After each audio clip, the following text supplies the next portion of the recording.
नमस्कार मित्रों, आप सभी का स्वागत है द स्ट्रैटेजिक फैक्ट्स विद आकाश में। और आज हम बात करने वाले हैं कुछ नए देश दुनिया से संबंधित विषयों के संबंध में। कुछ ऐसा विषय जो कि जहां दुनिया की बड़ी ताकतें, चालें, साजिशें और रणनीतियां सरल हिंदी में हम आपको समझाने की कोशिश करते हैं। आज की कहानी शुरू होती है बीजिंग से, जहां एक तरफ खड़े हैं ब्रिटेन के प्रधानमंत्री कीयर स्टारमर और दूसरी तरफ खड़े हैं चीन के सबसे ताकतवर नेता जिनपिंग। यह कोई साधारण मुलाकात नहीं थी, यह मुलाकात थी अमेरिका से दूरी, चीन की ओर झुकाव और नई वैश्विक अर्थव्यवस्था की। तो आइए समझते हैं कि वाकई ब्रिटेन चीन की ओर दोस्ती की ओर लौट आई है। क्या वाकई में ब्रिटेन और चीन की दोस्ती लौट आई है? क्या अमेरिका अब अपने ही दोस्तों को खो रहा है?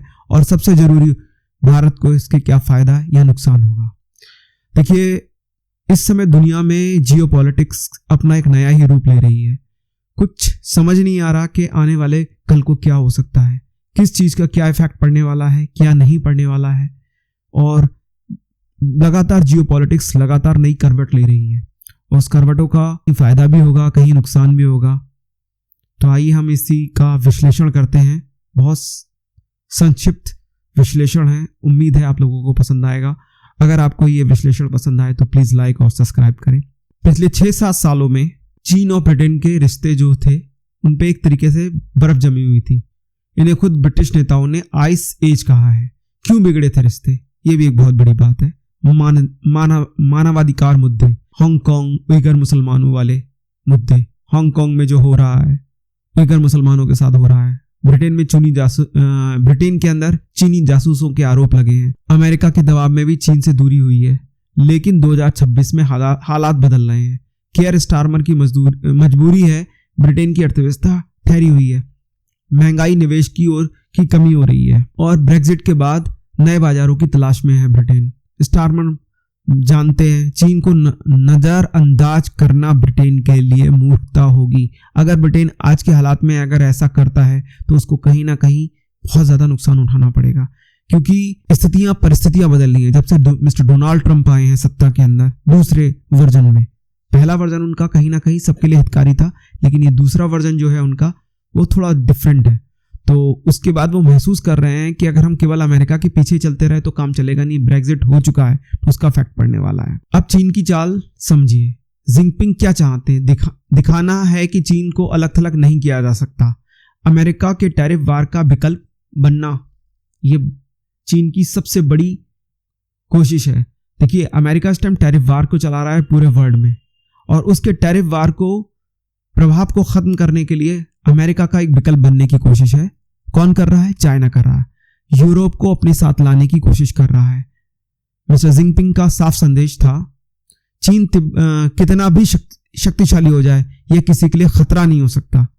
यह बात सीधे सीधे डोनाल्ड ट्रंप को जवाब थी। देखिए, ये जवाब किस तरीके से थी, इस बात को समझना बहुत जरूरी है। जब से मिस्टर डोनाल्ड ट्रंप का दूसरा कार्यकाल शुरू हुआ है, जैसे कि मैं पहले ही कह चुका हूं, उन्होंने सबको धमकाना शुरू किया। उन्होंने दिखाने की कोशिश की है कि अमेरिका सुपर पावर है। इसमें कोई शक नहीं है, अमेरिका सुपर पावर है, लेकिन अपने साथियों के साथ चलने की कोशिश करना चाहिए। लेकिन अमेरिका क्या कर रहा है? अपने साथियों को लात मार रहा है। सबसे जबरदस्त बात यह है, अमेरिका अपने साथियों को लात मार रहा है और जिसके खिलाफ उनके साथी खड़े हैं उनका डायरेक्टली या इनडायरेक्टली सपोर्ट कर रहा है। ठीक है ना? तो ये एक बहुत बड़ा रीजन है। अमेरिका की परेशानी क्या है? ट्रंप की धमकी, जो चीन से व्यापार करेगा उस पर भारी टैरिफ। अब देखिए, कोई भी देश नहीं चाहता कि उसे भारी टैरिफ चुकाना पड़े। कनाडा, यूरोप, अब ब्रिटेन, ये सब अमेरिका से दूरी बना रहे हैं। विशेषज्ञ इसे कहते हैं कि जो स्थिति अमेरिका बना रहा है इस टाइम डोनाल्ड ट्रंप के शासनकाल में हो रही है, आने वाले राष्ट्रपतियों को उन चीजों को सुधारने में अपने कार्यकाल का बहुत बड़ा समय देना पड़ेगा, जो चीजें डोनाल्ड ट्रंप बिगाड़ रहे हैं इस टाइम।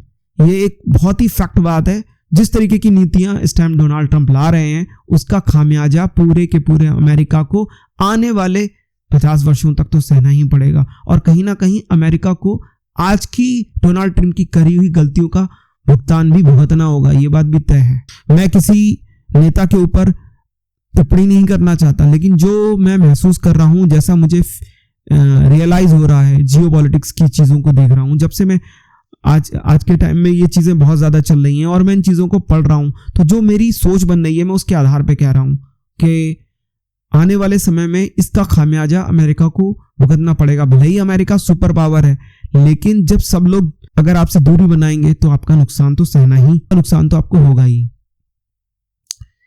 स्टारमर सिर्फ नेता ही नहीं, यूरोप कॉर्पोरेट काफिला लेकर चीन पहुंचे थे।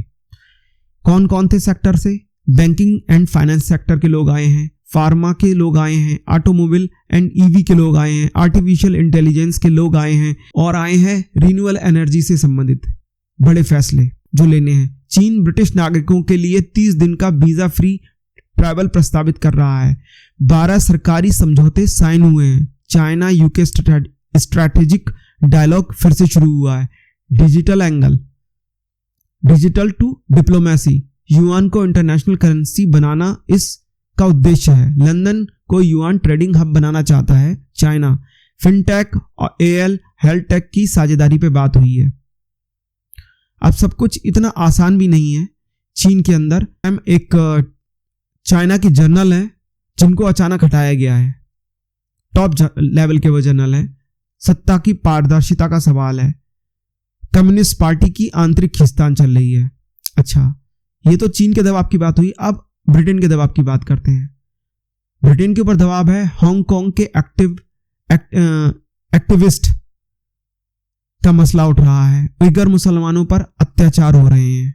ह्यूमन राइट वॉच का विरोध है। लेकिन इस सब के बीच भी स्टारमर ने कहा है हम व्यापार भी करेंगे और मतभेदों पर बात भी करेंगे। यानी कहने का मतलब है कहीं ना कहीं कोशिश ये है, अमेरिका के विकल्प को तलाश करने की कोशिश कर रहा है ब्रिटेन। अभी तक ब्रिटेन जो था वो अमेरिका के कदमों के पीछे चल रहा था। जैसा जैसा अमेरिकी प्रशासन कहता था वो उस हिसाब से ब्रिटेन कदम उठा रहा था। लेकिन जब से ये टैरिफ वार शुरू हुआ है उसका कहीं ना कहीं इफेक्ट दिख रहा है कि लोग चाह रहे हैं कि नहीं, हमें कुछ ना कुछ डिसीजन लेने होंगे। अब बात करते हैं हम अपने देश भारत की। भारत के लिए क्या पोजीशन बननी है, भारत के लिए क्या संकेत हैं? अगर यूरोप अमेरिका से दूरी बनाता है, भारत को स्ट्रैटेजिक बैलेंसर की भूमिका निभानी होगी। सप्लाई चेन डाइवर्सिफिकेशन के ऊपर काम करना होगा। चाइना +1 स्ट्रैटेजी में भारत को आना ही होगा। यूके इंडिया FTA की नई नीति बनानी होगी। इसके साथ में कुछ भारत को खतरे भी हैं। अगर यूरोप चीन पर ज़्यादा निर्भर हुआ, भारत की मैन्युफैक्चरिंग का जो अवसर जो बन सकता है, जो अभी एक EU के साथ में ट्रेड समझौता हुआ है, उस पर खतरे के बादल मंडरा सकते हैं।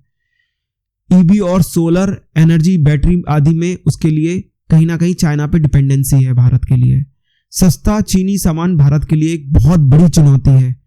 भारत की स्मार्ट पोजीशन भी है ना अमेरिका से वो दुश्मनी कर रहा है, ना चीन पर निर्भरता रख रहा है। मल्टी अलाइनमेंट की पॉलिसी पे भारत चल रहा है। यही वजह है कि भारत आज ग्लोबल साउथ का नेता है। स्टेबल डिप्लोमेसी है, स्टेबल डेमोक्रेसी है यहाँ पे भारत के अंदर। मोदी जी की सरकार पिछले 15 साल से चल रही है, तीसरा टर्म चल रहा है, तो ये एक स्टेबल डेमोक्रेसी का निशानी है। रिलायबल इकोनॉमी माना जा रहा है भारत के लिए। निष्कर्ष के तौर पे मैं कह सकता हूँ ये कहानी सिर्फ ब्रिटेन और चीन की नहीं है, ये कहानी है अमेरिका की घटती हुई विश्वसनीयता की। कारण, इसका सीधा सा कारण है डोनाल्ड ट्रंप। दूसरा, चीन की वापसी की कोशिश। चीन कोशिश कर रहा है कि वो जल्दी से जल्दी फिर से पिक्चर में आए। एक्चुअली में चाइना अलग थलग पड़ता चला जा रहा है अमेरिका के उठाए हुए कदमों की वजह से, और कहीं ना कहीं यूक्रेन और रूस की जो वार चल रही है उसमें चाइना सपोर्ट कर रहा है रूस के लिए। इसकी वजह से अमेरिका उसे अलग थलग करने की कोशिश कर रहा है। यूरोप के लिए एक नई सोच और भारत के लिए ऐतिहासिक अवसर।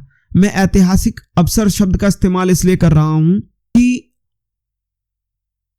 अमेरिका के साथ जो यूरोप का संबंध है वो खत्म सा हो रहा है हल्के हल्के, जिस तरीके की डोनाल्ड ट्रंप की नीतियां हैं। इसी वजह से अभी भारत के साथ में एक बहुत ही महत्वपूर्ण मसौदा साइन किया है EU ने, ठीक है ना। दूसरा क्या हो रहा है कि आने वाले समय में दुनिया दो नहीं बल्कि 3 ध्रुवों में बंट सकती है। पहला है अमेरिका, दूसरा है चाइना और तीसरा है Bharat plus middle block power. अगर आपको ये विश्लेषण पसंद आया है तो वीडियो को लाइक करें, चैनल को सब्सक्राइब करें और कमेंट में बताएं क्या भारत इस दुनिया का सबसे बड़ा फायदा उठाएगा इस नई दुनिया का, क्या भारत अब इस नई दुनिया का सबसे ज्यादा फायदा उठाएगा या फिर नए खतरे भारत के लिए खड़े होंगे?